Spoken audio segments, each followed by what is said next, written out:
our communities, but private prisons are uniquely horrifying. Here's what Trump's plans for the private prison companies that invested in his campaign could mean for our future. Former President Biden signed an executive order ending the renewals of private prison contracts with the Department of Justice. Then, Trump reversed the order. This was not unexpected, but it has critical implications for our future. Trump's Attorney General, Pam Bondi, lobbied for GEO Group, the country's largest corporation investing in private prisons. GEO spent hundreds of thousands of dollars on Trump's reelection, but not without expecting something in return. In the 80s, the Federal Bureau of Prisons needed private prisons for increasing populations of undocumented and disabled people. Today, GEO plans on making $400 million a year by filling empty beds at prisons, especially with immigrants. Trump's plan to expand immigrant detention aren't a coincidence. Neither are GEO's profits from mental health facilities amid growing institutional attacks on human rights. For example, the number of crisis service calls from members of the LGBTQ plus community spiked with Trump's inauguration. Under Biden's order, out of 152,000 people incarcerated federally, 14,000 in private facilities were transferred elsewhere. Now, how many more will there be? If there are empty beds or newly built prisons, the goal is to do everything possible to fill them. Now more than ever, it's important to understand that locking up as many people as possible has more to do with profits and exploitation than making our communities safer. We all know schools aren't teaching Black history correctly. That's why Push Black is so important. Will you support truthful, accurate, empowering Black? Welcome to Let It Be Known News. I'm Stacy Brown, your host for our morning show right here Good, at BlackPress USA. good morning. I'm Niele. And, here at Let It Be Known, we amplify Black voices and we bring you the headlines that are impacting and uplifting the Black experience. Hey, Stacy. Hey, you know what? Um, so last night, uh, and I know RNG's gonna have something to say, but my Knicks were playing last night, right? Mm-hmm. And you know this well, being out in LA, because the Lakers are really is who started the whole celebrity role, courtside stuff or whatever, the Showtime and all that. I Correct. tell you what, celebrity role will not be the same after last night at Madison Square Garden. Oh, wow. Something something off the chain happened last night. Something that was so incredible. They stopped the game in the fourth quarter for like 15, 20 minutes. Tracy Morgan was sitting courtside last night, and apparently something happened where Tracy Morgan got so sick he started bleeding through his nose and vomiting all over the court last I night. saw that. I saw that. It was And disgusting. and it took them like 20 minutes to restart the game. They wheeled Tracy out in a in a wheelchair. They said they couldn't find a mop. How do you not find a mop in an arena? Yeah, that vomit went viral. It went Unfortunately. uh Unfortunately, it went viral. We didn't have to see all that. I think him being wheeled um, out of the court was enough. oh But the my shot of gosh. him calling Earl, we didn't need it. We didn't need We it. did not need that in our whole lifetimes. And I'm sure Tracy is like, why in the world would they put this on camera? Yeah. I mean, it's and he's sitting on the court. So it's like that's the price you pay, celebrities. I mean, if you was sat with the common folk, And uh, and as a comedian, he has to expect the jokes, okay? oh my gosh, he is As a done for a minute. comedian, he has to expect the jokes. Oh, Greer's showing it. The picture of him just Ugh, hurling. Oh my we don't gosh. need to see it. Ah, But seriously, I hope he's okay I because hope I he's know he okay. didn't come to the game He said the to Knicks, for that Knicks to, made him to leave sick. with that as the headline. I know he didn't want that to be the headline. No, the Knicks didn't make him sick last night. I mean, they blew out the Miami Heat. It was a Mm, cakewalk last night, so it wasn't that. It wasn't the Knicks this time.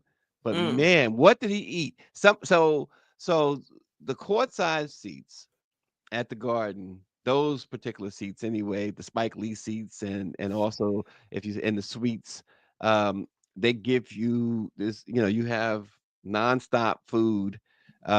It comes with the price of the ticket, right? And they have chefs, Mhm. they have sushi and stuff. I never mess with the sushi.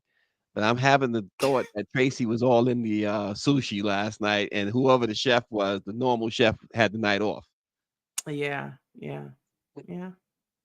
because they got some good chefs at the garden. Yeah, So and in case you were wondering where that clip came from, we're going to talk about the pipeline to prison this morning, as well as privatized prisons, and we're going to speak with a former LAPD officer who is going to talk about corruption throughout policing in America as Donald Trump continues to roll back all of the strides of police reform. That's coming up a yeah, little later. a little bit later in the program. And here's the question, Niele, and to our viewers and everyone else: have we seen the end of elections in America? We've been talking about that, but now Representative Jasmine Crockett is wondering the same thing when CNN anchor Jake Tapper asked Jasmine if she would support a hypothetical bid by Representative Alexandria Ocasio-Cortez in 2028 to unseat Hmm. Senate Minority Leader Chuck Schumer. Crockett didn't give a yes or no. She suggested that we don't even know if there will be elections by then. She goes, quote, "This is the moment. We don't even know what elections will look like in 4 years if we will have elections." So it's that running thing. We keep hearing that Trump has made it clear. He keeps it's not really a tease either. People he is saying it as if it's a tease, but he keeps talking about this third term. And we also are noticing too, and I just saw it again this morning, judges, when have you ever heard this? Judges are scrambling to try and figure out how to get the administration to follow their orders, the court orders. It's so funny because there's a clip going viral right now with former President Barack Obama talking about, Donald Trump signs executive orders, but he hasn't really done anything of significance. I disagree. You Oh, I know, I totally I, disagree. I Yeah, disagree. yeah. And he was speaking from a position of tradition and legacy of how you pass policy. Like he has, like Lyndon B. Johnson has signature policy. Roosevelt has signature policy. He had Obamacare signature policy that went through Congress, was passed, pushed up to the president's desk, Hmm. and they sign it. So he said Donald Trump hasn't done any of that. Well, Donald Trump is showing us that he doesn't have to. Just like Donald Hmm. Trump is showing us, to your point, that he doesn't have to listen to the courts. He's going to do whatever he damn well pleases. That's what Donald Trump is doing. He is shifting the normal and the traditions of our democracy, and he's changing them. So I beg to differ, and I love Hmm. our beloved Barack Obama, former president, best president in my opinion. But I think he's wrong on this. I think Donald Trump is doing something significantly bad to this country, but Oh, he without is question. pushing his agenda and Yeah, and it's happening.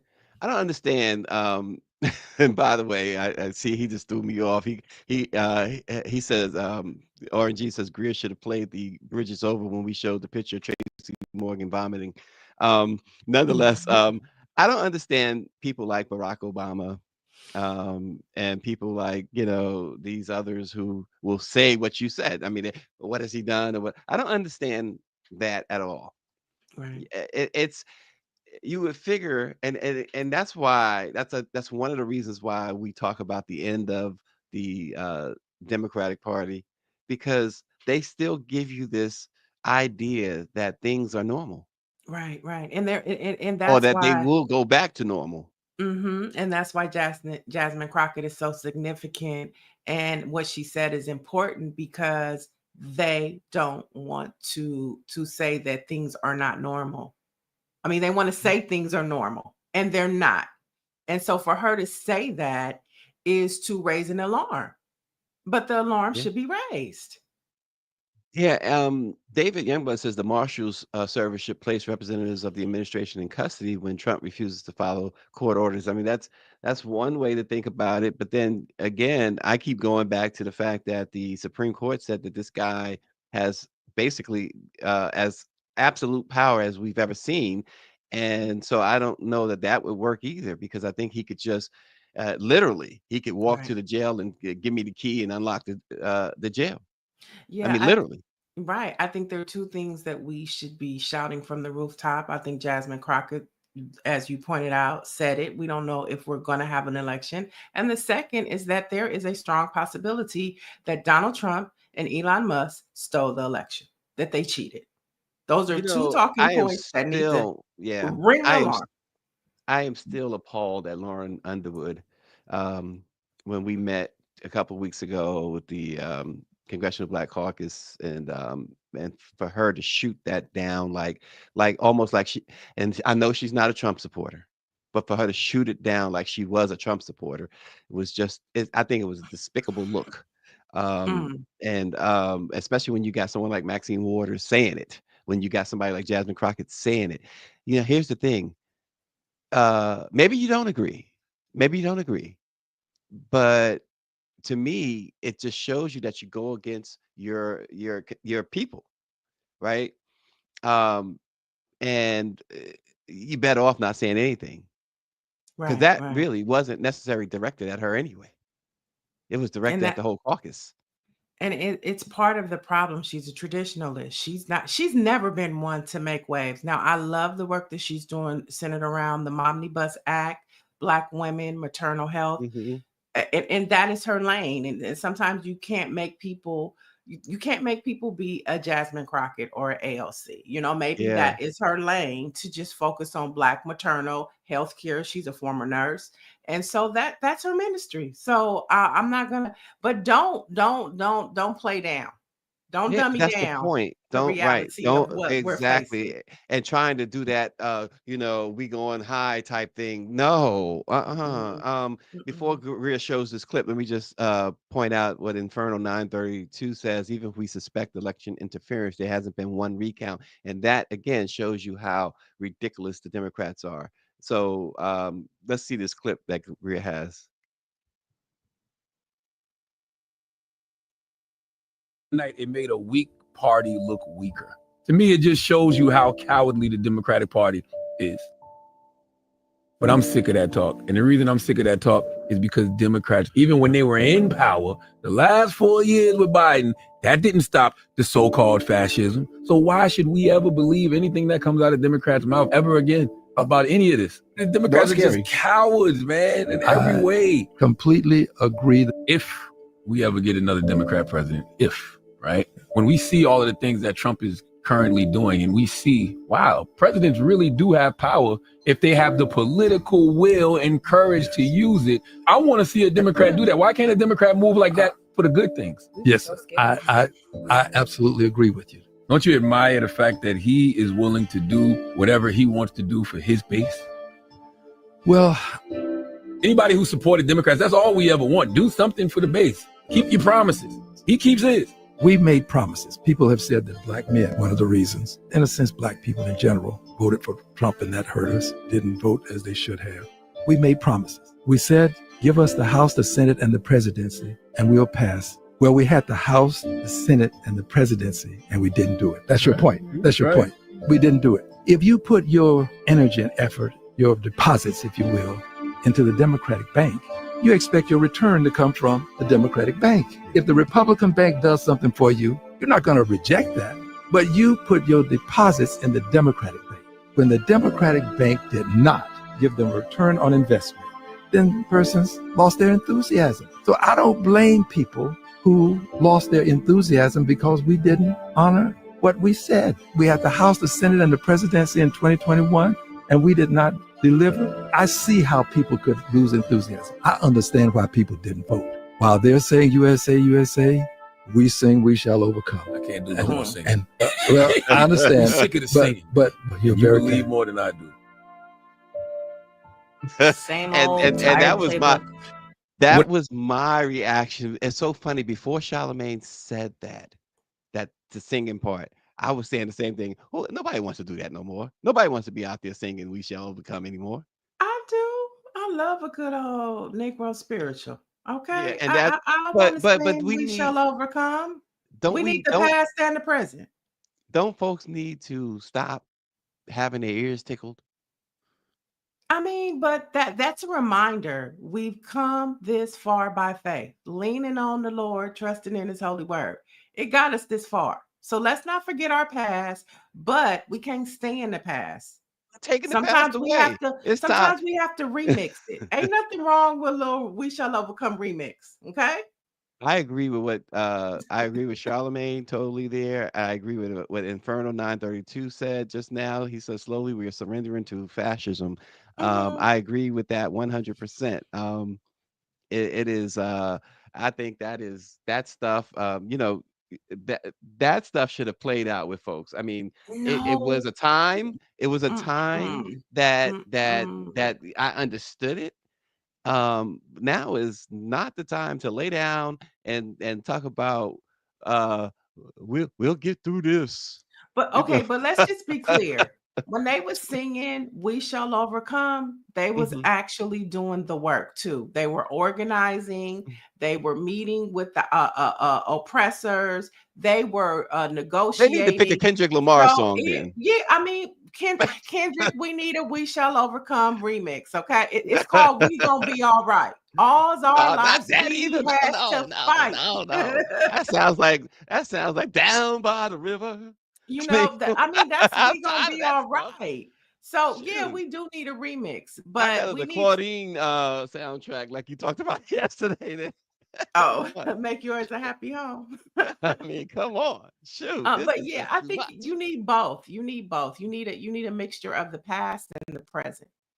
You need a mixture of both. Oh my God. We need fight the power. Okay, we can fight the power. We can fight the power. We could do hip But hop. We could do oh, here go gospel. Austin. Austin talking about Taylor Swift. Come on, Austin. Don't start trouble this morning. Won't No be none. Swifties over here. It's all about that beehive. Okay. Come on, son. Come on, son. But your girl makes an appearance. Okay, Anaja has not been seen in about a month. We still work. Niele is very concerned, y'all. Yeah, So I am. there's an I am. APB out. Niele has put out an APB. It's not me. It's the world. The world followers of Anaja. They still looking for her over on TikTok. They still looking for the child. I hope But she's listen, okay.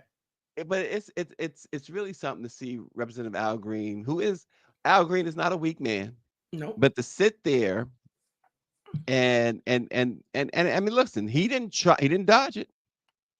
He accepted, he understood, and he agreed. Charlemagne was Mhm. right. He agreed. Um, but then it becomes okay. You guys understand it. You agree. What you gonna do? Right. Right. What you gonna do? Because I think, as again, going back to Inferno 932, slowly I don't even think slowly. I think in a lot of ways the Democrats have quickly surrendered to it. I also think that there has long been this perhaps lack of understanding that there are too many Democrats who are at heart Republicans, and too many Mm. not just Republicans, because even Republicans, and remember that we separate the two, Republicans and MAGA, even Republicans, there are some Republicans who wouldn't go nearly as far as MAGA goes. But I think there are some Democrats who are at heart MAGA. And Hmm. they have a larger Republican base that they are counting on those votes to keep them in office. So they're going to go with their own interest. Yeah, I agree, but I think it's more from a white privilege perspective than it Oh yeah, is, that's without question. Democrat That or plays a Republican. right. It's the privilege that they have that sometimes they're innocently ignorant about, like a Chuck Schumer. You know what I mean? For black Yeah, folks, yeah. for And Joe black folks, Biden.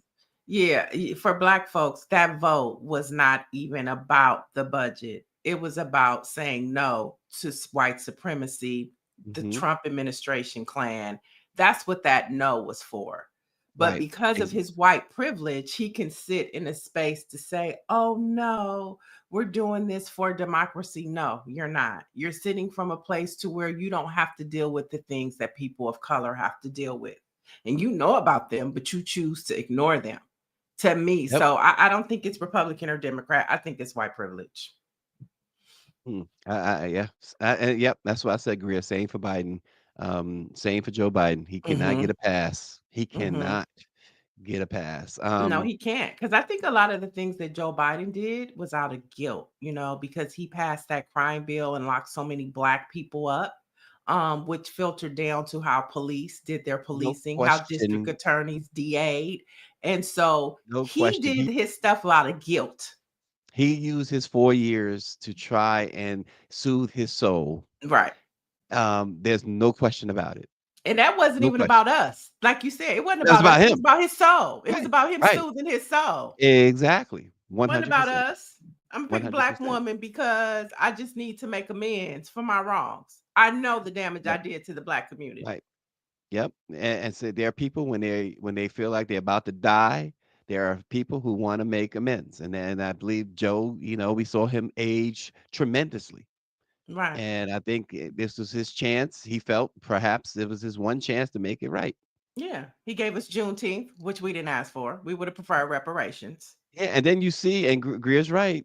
The other thing, and so what happens? What happens when you overlook some things, or you just your old self kicks in because those black prosecutors didn't get a pardon, Nope. and they were the obvious ones to give a pardon Mm-hmm. to before he left, the Yeah. obvious ones. So he left. He did leave some meat on the table for his boy Trump. So let's be real here. Yeah. He left some few pieces of steak there. He gave us Um, some good parties, He let us come to the White House and, shake our tail feather. you know. But yeah, we didn't get the Voting Rights Act, which we didn't really have Congress. We didn't get the George Floyd. But oh, they stop. He had, as Charlemagne brought out, for 1 year. oh, They had all three for 1 year. mm, And they scapegoated that horrible Joe Manchin and scapegoated Chris, but it was not just them. They were willing to take the this Manchin and Cinema were willing to take the hit for the like-minded ones like them. mm, That was the thing. So the yeah. fact is, like I said, when this Charlemagne is right, no matter what you think and say about Donald Trump, he's going to play to his base, and he's gonna do what he says. As horrible as they are, he's gonna get it done. Joe Biden had the Senate and the House for a year, Mm, and just think about this. That was in 2021 when he had the Senate and the House. It mhm, came right off after the George Floyd, after the Black Lives Matter movement, when everything was in, the momentum was there. And somehow y'all let that go. Those two acts that you're talking about, the John Lewis and the George Floyd, come on, that's not by accident. That's not a coincidence. right, right. And I know what David's saying. You didn't have Manchin and Sinema, those horrible two senators, disgusting, disgraceful senators. But there was others you didn't have. There was others you didn't have either, and you will Yeah, never have. yeah. Um, I mentioned Kendrick Lamar as we segue, but before we segue, I don't know nobody admiring this fool. Who? I don't know. What are you talking about? Who you talking about? You said you don't admire this fool. No, that's what I'm. Oh, she's talking about Greer. Oh, she's talking about Trump. I said whether Uh, you like him or admire him. Yeah, she's right. Even those in his corner don't admire him. So she's mm, right about that. Charlemagne said that. Oh, okay. Yeah, that part. You're right.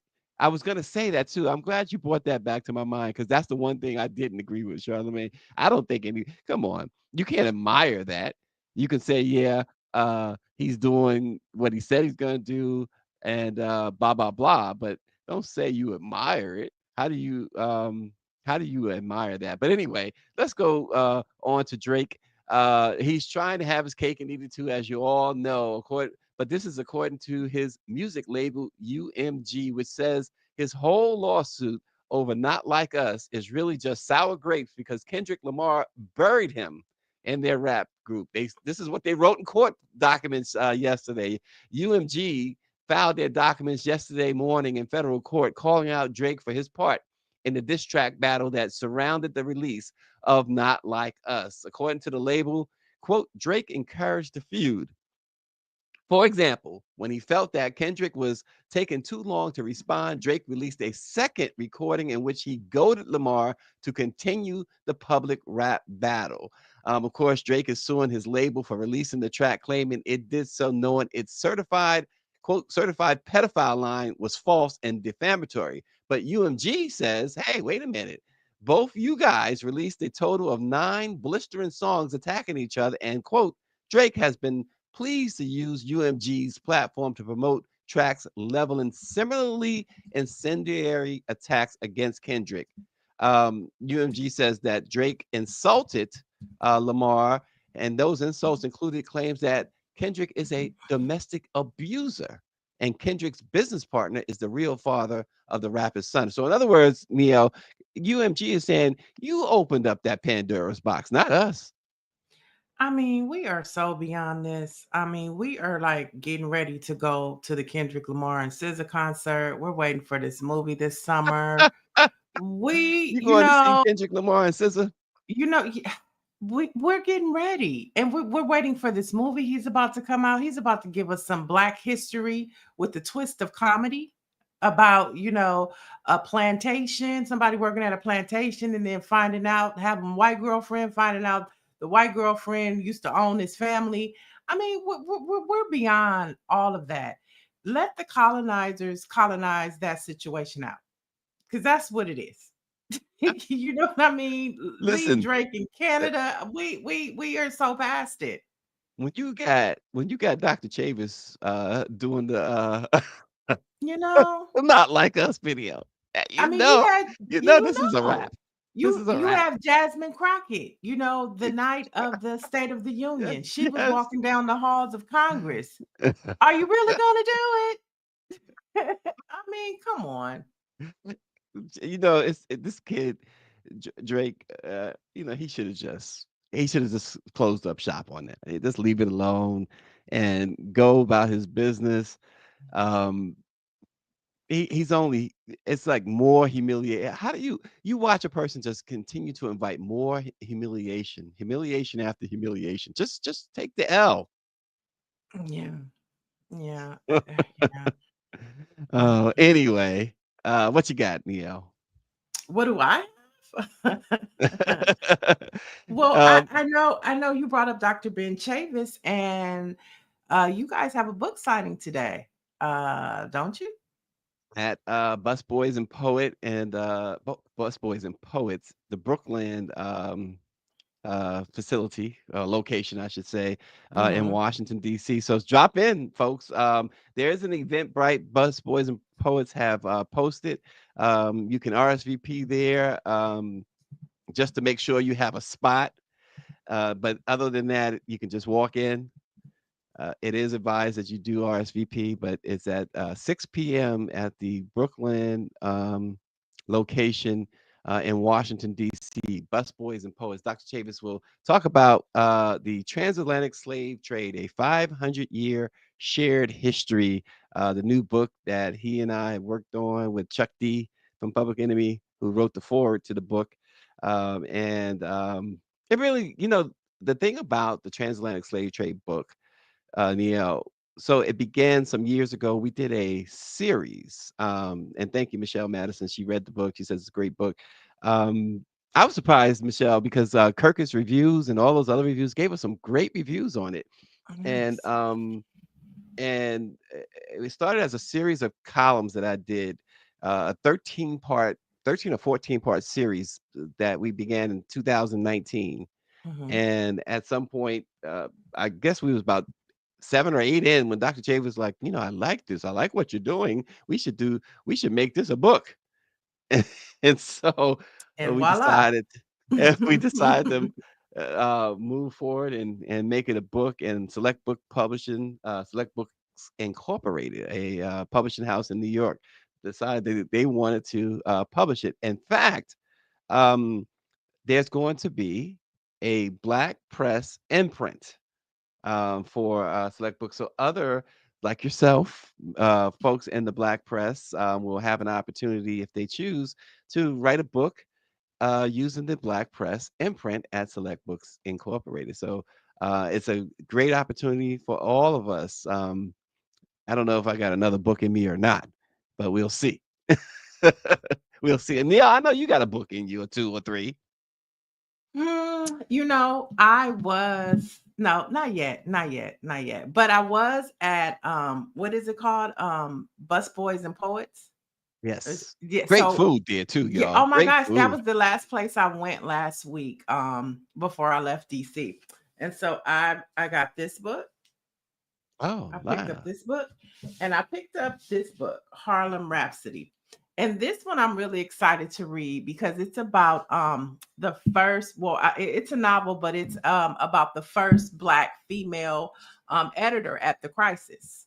Oh, And so nice. I'm excited to read that book. But I got these two books from there, had lunch. One of my favorite places to go when I'm in DC. So you guys are gonna have a good time tonight, I know for sure. Yeah, it should be fun. Folks, drop in if you're in the DC area. It should be fun. Bus Boys and Poets itself, just going there itself, it's just it's always a treat going to any of the Bus Boy and Poets locations. I remember Yeah. the late editor of the Washington Informer, whose name is also Denise Barnes. The publisher, of course, is Denise Roloff Barnes.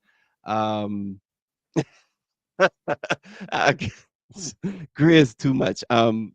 She would take the staff or some of us anyway over to Bus Boys and Poets. That was the first time I ever went. That must have been like 2013, 2014. Mhm. First time I ever went, and it's just a joy to go there. They're so welcoming, and it's just a nice atmosphere. Black folks, Black owned. Yeah, and it's So a bookstore, and they have lots of paraphernalia. You can get Black Lives Matter buttons. There's just so much nostalgia there. There's so much. It's eclectic. Such a fun it place to is. It go. is. The food, like I said, their food is really great, Delicious, really good. But just just so you and so are know, the cocktails. So are the cocktails. well, Cocktails there are you good too. go. There You you know, go. Because Greer is saying that you drank half your cocktail and swindled another drink before you fake knocked your drink over. whatever, whatever. She says she can't take you anywhere, Neil. Whatever. But go check out if you're in DC. That's a good place to go. And we're talking about our blackness and being centered. And there's no, I guess, better book right now to be centered in than the Transatlantic Slave Trade: Overcoming 500-Year Legacy, written by Dr. Ben Chavis and Stacy Brown. Okay, there you go. There you go. See you tonight, folks. We have a guest, Neil. Yeah, and before we get into that, just a couple of headlines, because we're talking about the pipeline to prison, and we know that the first pipeline to prison, we kind of touched on it when Joe Biden passed the bill that really was part of the pipeline for a lot of Black men and women to be incarcerated. And so right now what we're looking at is immigrant detention centers, they're saying, are at capacity. Wonder why. um and that private prison companies are set to make billions by reopening jails for ICE. And in the clip we saw earlier, we know that Biden rolled back privatized prisons. Trump gets in office and he opens the door back up. We Yep. know that privatized prisons like Geo and Core Civic have their retreats at Mar-a-Lago and Trump golfing resorts properties. So there is a connection there. And so now you have all of these detention centers that were closed are now reopening. And we know that each bed is a price tag. And so how do you Yes, fill indeed. those beds? With people. Under the population, we're dwindling. So now they're going after the Latinos, and they're the new pipeline to prison. And so this is an important conversation that we have to address, because this is part of what we're talking about white privilege and systemic racism. And this is what Project 2025 and the Trump administration is doubling down on. Yeah, no question about it. And um, look, we are the most imprisoned population in the world. U.S. Imprisons more people by far than any nation in the world. And that there, what we're seeing is, I believe it's one of the roughest prisons in South America, and they recently deported illegally against the judge's orders some folks there, and some of them are believed to be citizens, Mm. and this is what they have to go through. Yeah. You know, white folks, they just gonna white folk. I, I just, they just gonna do what they do. Uh, But we're talking about the pipeline to prison on a serious note. And one of the most basic ways is through policing in America. So joining us right now is a former LAPD officer, and he's also the author of One Time, the story of a South Central Los Angeles police officer. Let it be known, family, welcome, Brian Bentley. Welcome. Good morning. How are you? welcome. I'm good. Thanks for joining us. We're talking about the pipeline to prison, and you are a former LA PD officer. When we say pipeline to prison, from the perspective of being a former police officer, what's your response to a pipeline to prison? Well, the As a former pipeline, it officer. has a lot to do with, well, it has mostly to do with the judicial system. I mean, I had the opportunity to work in the West Los Angeles area for a couple of years, which is the area that's famous now for, the Palisades fire, Brentwood, and so forth. And I also worked in South LA, which is predominantly Black and Hispanic. And, the people with the money can afford attorneys. They can afford good attorneys. A lot of times they get probation. They don't get any time in prison. While you have a lot of people in the minority community that will get just a crazy amount of time for the same crimes that people on the other side of town are getting. They're only getting on the other side of town. They're getting prison for that. Mm. So, as a former officer, well, let me ask you this. Let me get this, the as they say, the proverbial elephant out of the room.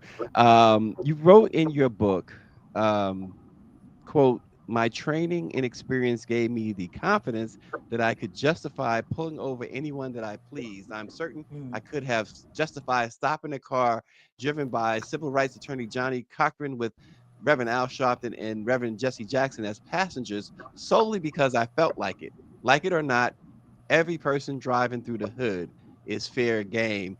And when I think about that passage in your book, um, tell us, Brian, what does that reveal about the way law enforcement views and treats Black communities? And do you believe that this mindset has changed at all, or is it still deeply ingrained in policing today? That mindset will never change. It'll always be that way.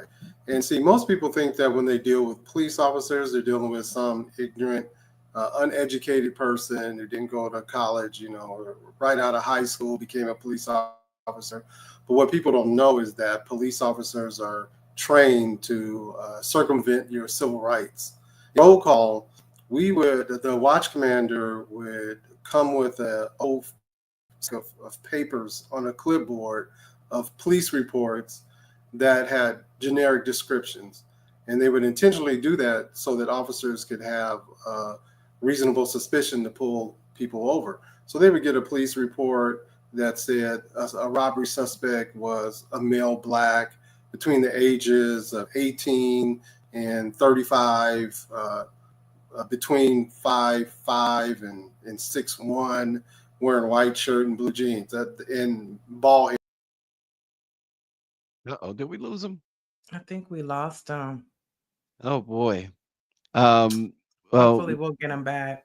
yeah. I'm interested in that line in his book. And also, yeah, and see, this is what I'm saying. David Youngblood said slave catching mentality is the culture of the police everywhere in America. Hmm. But I want to know with Brian. I mean, obviously, he's no longer a police officer, but would he, if he had the chance to go back and do it again, would he at least see if he could effect change instead of just going along with that philosophy? Right, right. And that might be challenging too when you have a whole system Yep. working against that type of mindset. And I want to know about, as we're talking about pipeline to prison and we're talking about systemic, because what he was talking about when he said the watch commander had a stack of papers with generic, templates on how to lock Yep. people up. That's when we talk about systemic. You know what Yep. I'm saying? It's a pattern. And so I want to know about the next part of that is district attorney's office, and how much do police officers and district attorneys collude together to lock people up? Yeah. Because it Yeah. goes back to talking about prisons. The more people that you lock up, the more privatized prisons thrive, right?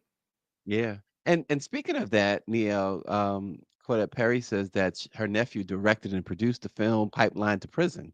So perhaps Mm. we could have him on the show and get some information on how he approached that documentary. That would be a good idea. That really would be, because these district attorneys, and you look at these police officers just talking to the family yesterday, and Tennis, the reporter and the gang intervention specialist yesterday, talking about how the district attorney covered up for the police officers, right? And then a Hmm. lot of times those district attorneys end up judges, so then they come on the benches, There you and go. so it's just a vicious cycle. And that's what we're trying to show, connection Yeah. of the dots. And Mike B, when he got cut off, Mike B said, "Damn, they got him." Right. Like, Greer, I Y'all know don't miss. I feel a Greer conspiracy theory coming on, It because like, why when we're talking about something so They important, got him. the internet freezes? I don't trust those people out in LA, except people, except Niele and the Black Press out there. That's it. You know I don't what? trust nobody out there. Can't trust them as far as I can throw them. Well, should we Professional, keep going? yeah, professional liars and intimidators is what Inferno 932 says about these officers, and Blue Wall of Silence says Southbound 3000. Yeah, hopefully we'll get them back, but I know there's some other things you wanted to make sure that we got into this morning, including the disgusting, disgraceful expulsion from the country of the U.S. And the South African ambassador to the United States. That little spineless, feckless Marco Rubio had the audacity to carry out those orders. I guess he had no choice. But the audacity for this administration to say that their South Africa is you know, engaging in racial discrimination against white folks and stealing their lands. What? Yeah, I mean, you call a spade, and he basically was just saying that MAGA and white supremacy is in control. And I Hmm. mean, at this point, for Marco Rubio, he has to do what he has to do, right? Hmm. Because Well, so it does he if he really? wants to keep no, well, if he If he wants wants to to if keep that keep his job, position, right? yeah, if he wants to keep that Right. job, he has to do what he has to do. And his Right. and so when you have somebody like Elon Musk, who is South African, I mean, he's definitely in tune to what's happening over there. And so I'm pretty sure that was a huge issue, and talking point within the administration. And so Mark Rubio had to do what he had to do in order to keep his job. That's all I see. Yeah, and should do we have to break down um the land thievery that has gone on uh for ever in the United States from black folks? Black farmers continue to even when they tried to do a little course correction during the Biden-Harris administration. White folks sued, saying that you can't give black farmers any type of give their land back or give them anything. Mm-hmm. Yeah. And all of a sudden, South Africa is that important to Donald Trump? No, it's important only because you got a South African running this country. Right, right. That's why. Yeah, that's exactly why. It is things are way gone. They're way gone, Neil. And it's this whole idea of oh, we gotta approach things the way we normally do. Are you kidding me? Nothing is normal. Nothing is normal. So, we have to counteract, and we're kind of just going along. And so I don't know. Do you think we're ready now, Stacy, for to think about another party? I hear Oh, there's conversation. Simone yeah, Sanders says Simone. she's leaving the Democratic Party. She Yeah, says she's leaving the party. she announced that on her show on So MSNBC. is that where we're at? Well, I think again, I don't think that's the solution. De- I don't think Democrats have the solution. I don't think another party's solution. I think that folks, you have to figure stuff out as a community, right? We we talk about the past. You was talking about we shall overcome and all that stuff. But here's the thing that if you're gonna pull from the black past, what you need to pull is community, Mm. because that Mm-hmm. is what got black folks through uh Black Wall Street, that the lynching there. That's what got black folks through Reconstruction, through slavery, through Jim Crow, through the civil rights. It was community, and the white folks saw that during the civil rights era. And that if you think about it, it was at that point where they decided, like Satan the devil, attack the family, attack the community. Right, right. And when you say community, that's why I'm like those songs are so important, because that was part of the community. Like even when you go back to slavery, the songs were the pathway to freedom. Nobody Somebody knew the posted. code. Nobody knew the Mhm. code but us, but we knew what those songs meant. And when we talk about community with civil rights, it was those songs that kind of soothed our soul. That the songs in our hearts soothed our souls as we With got through all of those Yeah. things. So there's Mhm. nothing wrong with a song, but as long as you have a song and you have the movement to go with it. That somebody posted, and we've been talking about this forever. But somebody posted that we need to uh black folks need to concentrate their black dollars in the black community, and wealthy black folks, which is something I've talked about forever too, Mhm. should think about, not only think about, act on. Look what Ben Crump just gave a huge donation to a medical research. Um, Now it's not a black school, but it's going to benefit black folks. Mhm. I would have loved to see that go to an HBCU, but I'm sure Ben Crump knows what he's doing. But here's the point. Um, I've gotten on people like Jay Z and others, but it's not just Jay Z, obviously. I mean, we can go down the list. When are y'all gonna start? I don't care what means you have.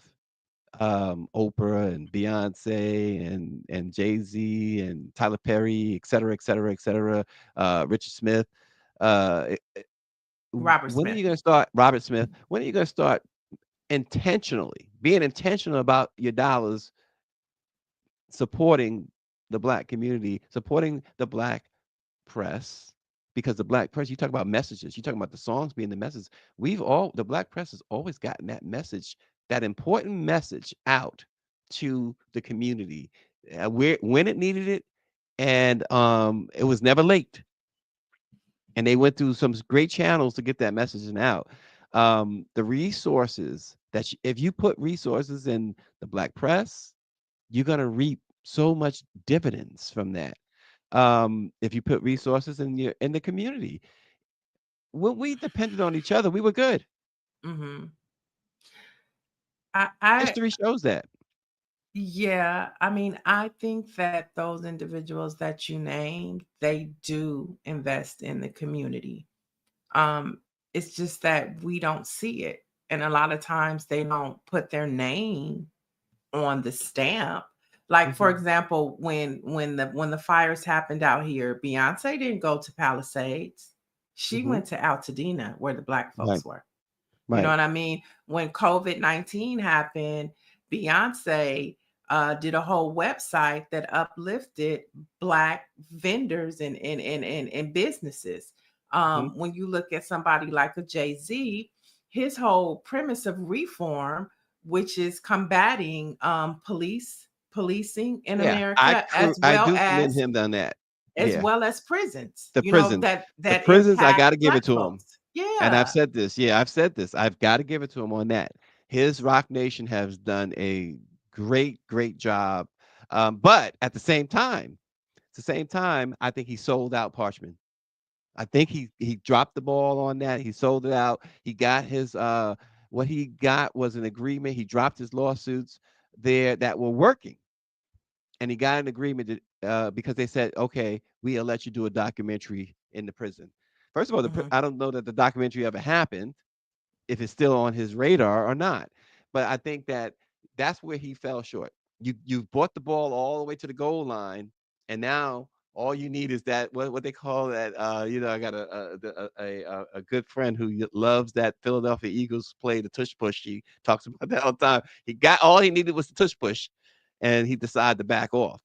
I don't like that. I also don't like that. And I don't know if it's changed, but if you recall, when he first opened Title, when he first opened his other businesses, when they went to visit these businesses, and you saw like 300 employees, you had to get a microscope to find a black person working for him.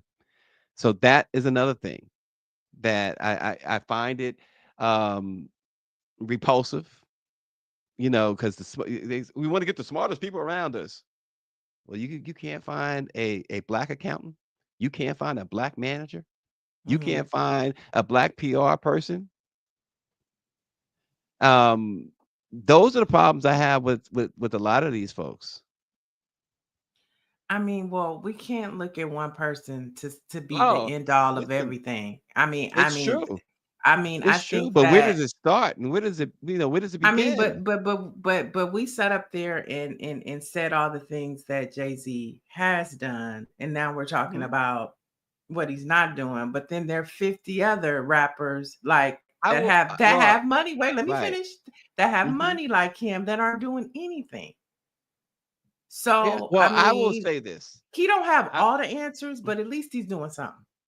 well, part of my ire with Jay-Z in particular is his penchant for taking out full page ads in like the New York Times and the Washington Post, and just ignoring the fact that he grew up with the Amsterdam News on his table.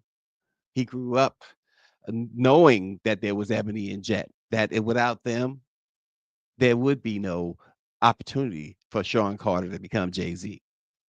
But didn't he But write that wrong? I remember didn't he write that yeah, wrong and he did end up taking out some ads in the Black oh, Press? okay, Because it was so brought to his attention. Once it was brought to his attention, Niele, Niele, do it have to be brought to your attention? sometimes you lose You spending a touch. $500,000 with the New York Times, right? $250,000 with the Post, $250,000 for USA Today, and you nothing in you at that moment says, "Wait a minute, what about Amsterdam News? What about the Washington Informer? What about the LA Sentinel?" Yeah, now I don't know if I have this part of the story correct, but I believe it was, speaking of the LA Sentinel, Danny Bakewell who had It to pull his was. coat. And that was my point. Once his coattail was put, Yeah, and then he and to gave a my couple dollars. understanding, yeah, and to my understanding, he was like, I didn't know. How He do was you like, not I know? didn't know. I mean, Okay, but he I don't but expect him to. I don't. once it was brought to his attention and a black man went to a black man and said Right. something, he So fixed I it. agree. I agree. But here's the thing. Here's the problem with that.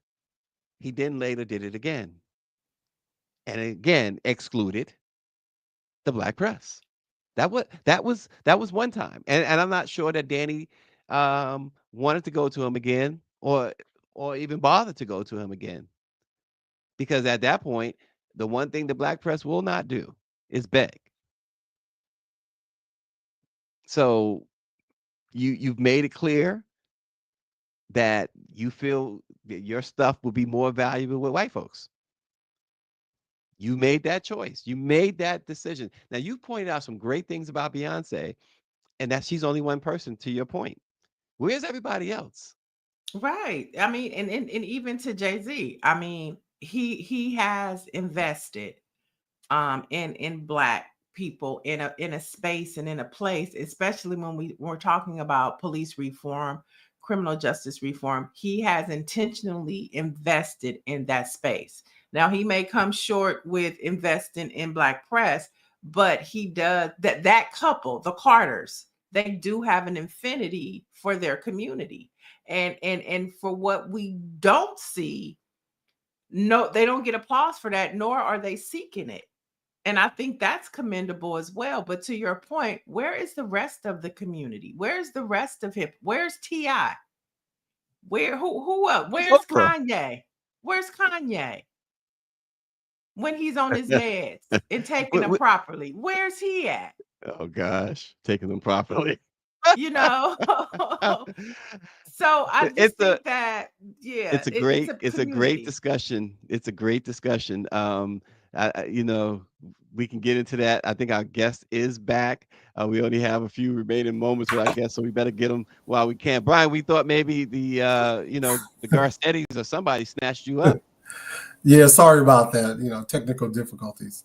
You thought you was bringing too much truth. I was about to. Yeah. Stacy, but I'll let you pick up. Yeah, so the pipeline. Let's go back to that. Let's just get to the meat and bones, because we are short on time now. But the Niele had brought out something that, I mean, while it might be, easily, you might know it well. You obviously know it well. How the DA interacts with the police department. Talk a little bit about that, as far as how that also really promotes this pipeline to prison. Oh, well, the district attorney works hand in hand with law enforcement. They're an extension of law enforcement.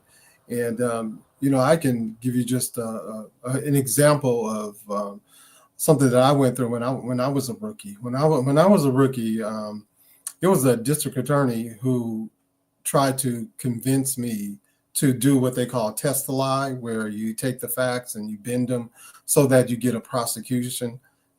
District attorneys, they want a good record. They want a good record of prosecuting people so that they can move on into their private practice and have a good record for that. So there's a motive for them to do that, to prosecute people and to get people convicted.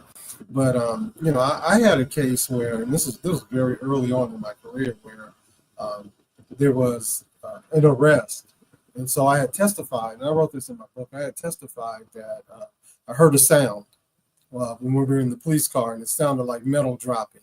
So I got out the car. We found out that there was a gun laying next to a guy that was, by the curb. So we booked the guy. So when I went to court, the district attorney told me, look, if you say that you heard the way you wrote it, if you heard an object and you looked and you saw it was a gun next to somebody, he goes, we're not going to get a conviction. So I need you to say that you saw it. You saw that person take the gun out of their pocket and drop it.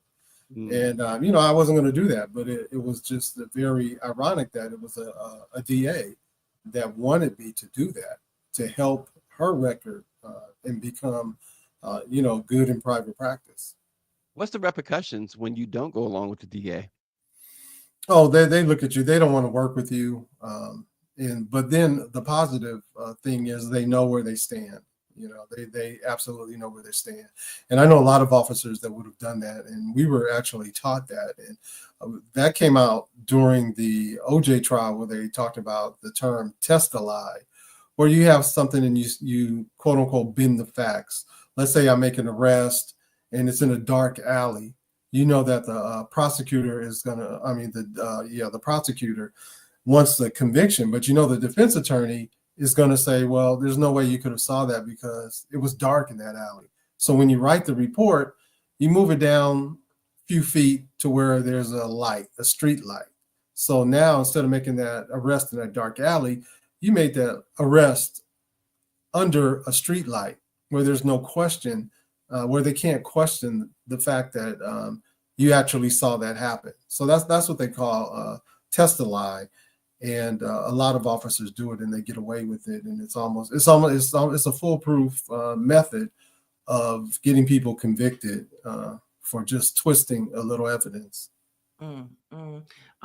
So we know that under the Biden administration, there was a database to keep track of police officers that were unjust. And then this database has been rolled back by Donald Trump. When we look at police accountability and having that mark there to say, hey, you're going to be in this database if you do right or wrong, how much of an impact do you think that Donald Trump rolling that back will take police officers back to doing the things that they did when you were a police officer in the 80s? Do you think here's my view. Here's my view on police misconduct and police brutality. Some police officers are addicted to the violence. They can't help it. It doesn't matter what laws you have in place, how much time police officers get. If you know they're abusive or not, they can't control it. I mean, and we've seen it time and time again. Police officers have body cams. You have surveillance, security cameras on buildings, people holding cell phones, and police officers still commit police brutality right in front of everyone. And the reason is because they cannot control it. They're addicted to that power and that authority and that abuse. It's almost like being an alcoholic or a drug addict. They fiend for it. And so, they don't think about the repercussions of what will happen if they are caught. They just do it, and they figure that they can get away with it. And even if they can't, it's just something they just really can't control. So that database, what that does is it'll curb some of the officers who aren't really at that point yet, and give them something to think about. But your hardcore officers are sick, and they're disturbed. They have mental illness, and they're like alcoholics and drug addicts when it comes to violence. They love it. Wow. Now, how much we've talked about this a lot too, the qualified immunity, if that's taken away, which is obviously we know now it won't be, but if that's ever taken away, how much of an impact that would have? Well, that has a huge impact. Officers don't want to, lose their homes. They don't want to go to prison. They don't, they don't want that to happen. And the less chance of that happening is better for them, because they feel they can go and do more violent acts. They can circumvent more civil rights, and there won't be any real repercussions. In order for them to have to suffer a repercussion, it would have to be something really, really serious. Yeah. So, as you described, it's like an addiction, and we see even when body cams came into play, and not just body cams, but now you can't go but so many places where there's not some sort of public facing camera, and yet the brutalities have not decreased at all. The police brutality has not decreased. So I'm just wondering that even if you took away qualified immunity, a lot of these guys would still get jammed up, wouldn't they? Oh yes, definitely. They would definitely, because they can't control it. I mean, all the things are already in place, but you still have people. I mean, a perfect example is Derek Chauvin and George Floyd. I mean, you got everybody that's standing there watching, and they really just didn't care. I wouldn't even say didn't care. He just really couldn't help himself but to do that.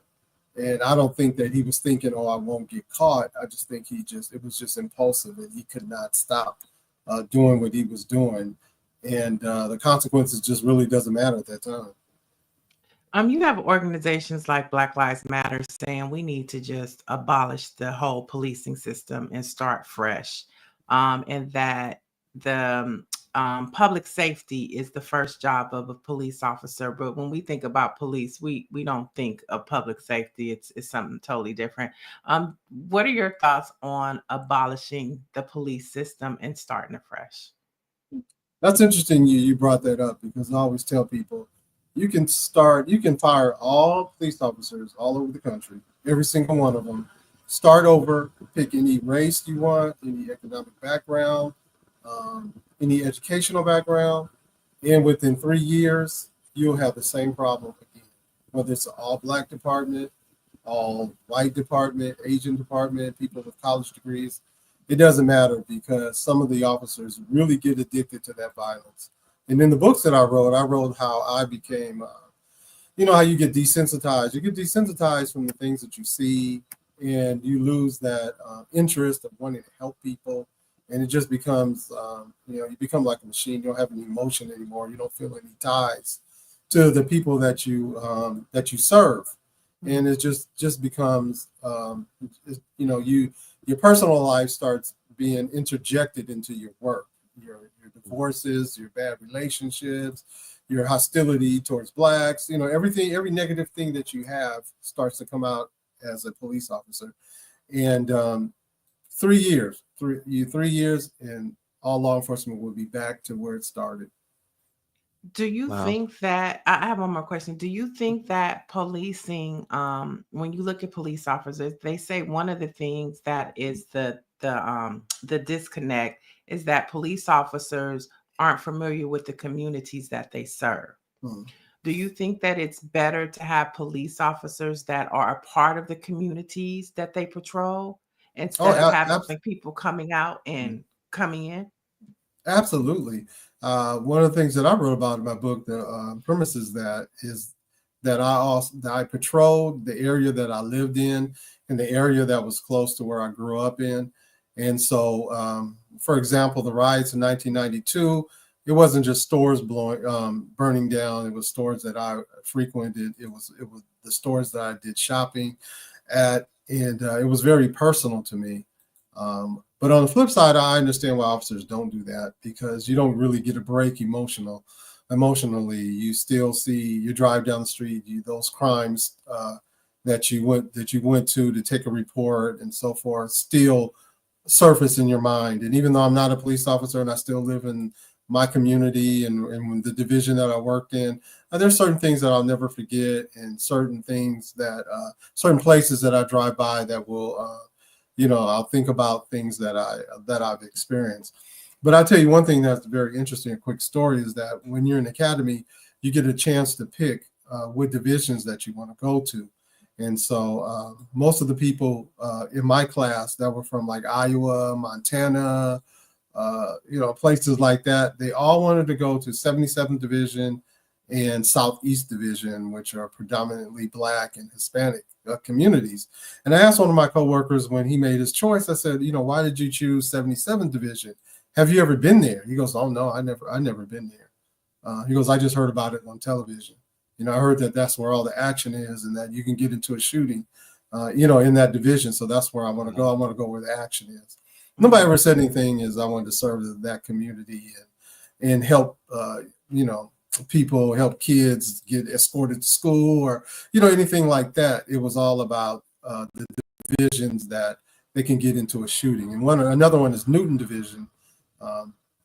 It has a reputation of have a lot of shootings, and a lot of my classmates, white classmates who weren't even from California, all wanted to go to one of those divisions where they can get some action and shoot somebody. What's the solution? Wow. It's a lot, right? It's a lot. It's a lot. One of the things that I think that helped me was my, being a part of the community, being attached to the community. I couldn't go out and really act crazy and do stuff wrong because people would tell my mother. I have family members that live in my division, and my church, was in my division. So, I really couldn't go out and act a fool because I would embarrass my family. I think that having people from the community would help. I also think that police officers should have community service before they become police officers. It would help if they actually did other things other than come to the area to arrest people and beat up people. If they actually worked at a community center, worked with old people in the community, or kids, youth in the community, they would see that everybody is not a booking number or a suspect, that people have families, that they are people too. And I think that would help a lot. Well, appreciate your insights. Niele, I'll let you close. Thank you for joining us today and giving us this insight as we continue to talk about policing in America and the pipeline to prison. I think you gave us a lot to think about as we begin or hope to reimagine what policing looks like in this country under a Trump administration. So thank you for joining us today. Yeah, thank you for having me, and sorry about that technical difficulty. That's okay. We got through it. got through And we realized that you wasn't kidnapped. Not yet. Keep checking on me. Right. But before we let you go, you woke up so early. Tell us how we can get your book, the name of your book. To learn my first book, the one that got me in the most trouble, is called One Time, the story of a South Central Los Angeles police officer. You can get it on Amazon. The second one is called Honor Without Integrity, and that's also available on Amazon. And my third book is called Hit Me Once, Hit Me Twice, and that deals with the issues of domestic violence. Wow. We got to check these out. Brian S. Bentley, former LAPD officer, but most importantly, he's an author now. So let's check out his work. I'm sure you can find it at Amazon.com. That's where I found one of your books anyway. Actually, I did see all of them on Amazon.com. So check them out. Go to BarnesandNobles.com, folks. Forget Amazon for now. Let's do BarnesandNobles.com. Brian S. Bentley, thanks for joining Let It Be Known, the Black Press's flagship morning show. Thank you. Well, Niele, we're running late, so I think I just want to jump into some Black history topics, if you don't mind. Let's do it. All right. On this date in 1877, President Hayes appointed Frederick Douglass, the Marshal of the District of Columbia. All right. You want to do the next one? Why not? On this date in 1895, 200 former slaves left Savannah, Georgia for Liberia. Hey, think about that, folks. 1895. What time is the next boat leaving? What time is the next boat leaving? There's some women's history stuff too. Yeah, so for Women's History Month, that's why I waited. I wanted to do the Black Girl Magic thing. Okay, it's Women's History Month, and there's a lot of birthdays today. So celebrating birthdays today, we have Queen Latifah. All right, Irene Cara, who has now. Cara, what a feeling! Yes, and Flashdance. Wasn't that Flashdance? That was Flashdance. And on this date, the first Black Miss America, Vanessa Williams, was born. So happy birthday to all of those three ladies. I think Irene Cara is now deceased, right? Yes. Yeah. So unfortunately, she is. But to Queen Latifah and Vanessa Williams, have a wonderful day. Vanessa, the first Black Miss America. Beautiful, beautiful woman. Thanks for watching Let It Be Known. We will see you again tomorrow. All right.